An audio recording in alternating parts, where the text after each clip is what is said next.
The Old Man and the Coffee Cup.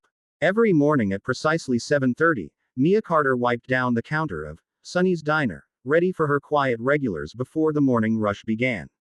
The sound of the bell over the door chimed, and there he was again. An elderly man in a worn brown coat, walking slowly but with quiet dignity. His silver hair was always neatly combed, his shoes shined though scuffed at the edges. He carried an old leather notebook under his arm and sat by the window, same seat, same time, every single morning. "Good morning, Mr. Thomas," Mia greeted warmly, already pouring his usual black coffee, 2 sugars, no cream. He smiled faintly, his voice soft but precise. "You remembered, dear. How could I forget? You're my favorite customer," she teased, sliding the steaming mug toward him.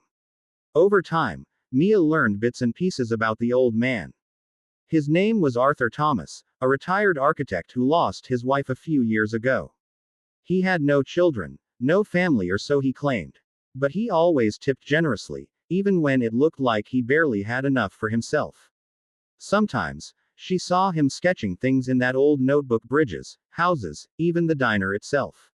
When she asked, he just smiled. "Dreams, my dear. I like to keep them alive on paper."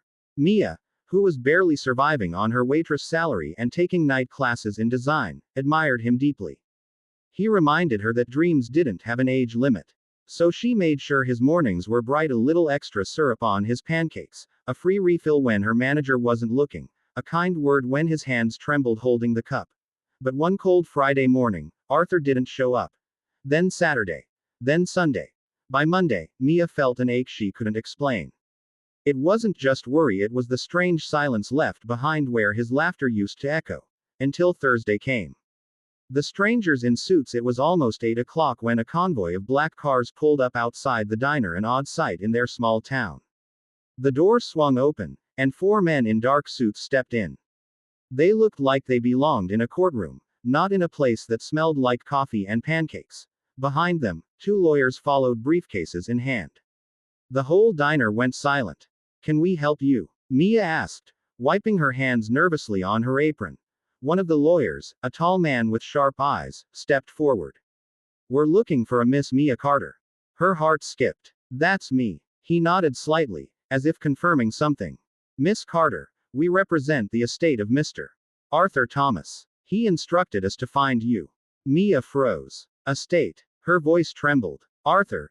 Is he?" "I'm afraid Mr. Thomas passed away peacefully 3 days ago," the lawyer said gently. The diner blurred around her. She felt dizzy, gripping the counter for support.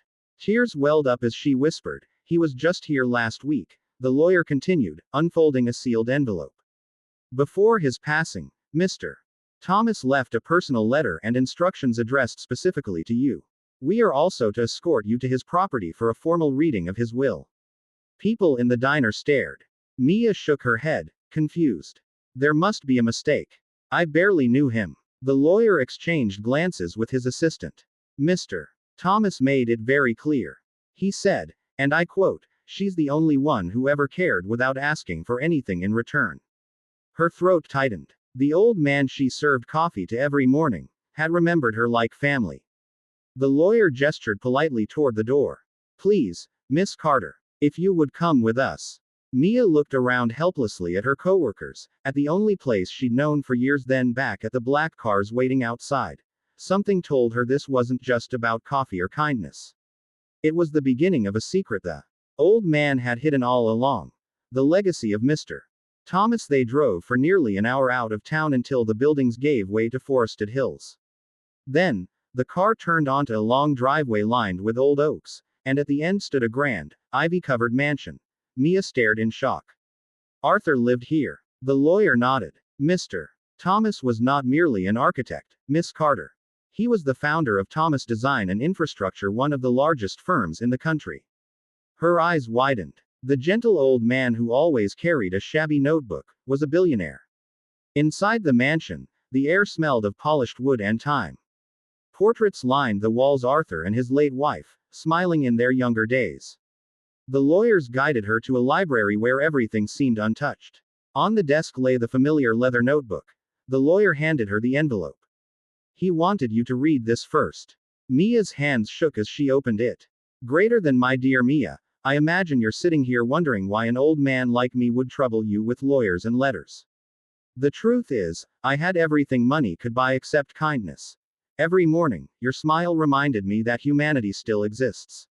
You never judged my old coat or trembling hands. You saw me, not my wealth or age. That kind of heart deserves more than tips and thanks.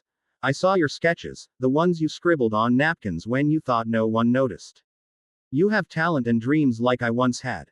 In my final act, I want to give you the chance no one gave me. You'll find enclosed the deed to this house and the funds to reopen my design firm. I have left you as its new owner and creative director. All I ask is that you build something beautiful for those who dream but have nothing. With gratitude. Arthur Thomas. Mia's tears fell freely onto the paper. The room blurred as the lawyer continued speaking, but she barely heard him. The reality slowly sank in. The old man she'd served coffee to wasn't just a lonely customer. He had been watching her potential, her kindness, her dreams. She walked to the window, looking at the sprawling garden below. The morning sun broke through the clouds, golden and warm just like every morning she used to spend with Arthur. She smiled softly. Don't worry, Arthur. I'll make you proud. Weeks later, Thomas and Carter Designs opened its doors.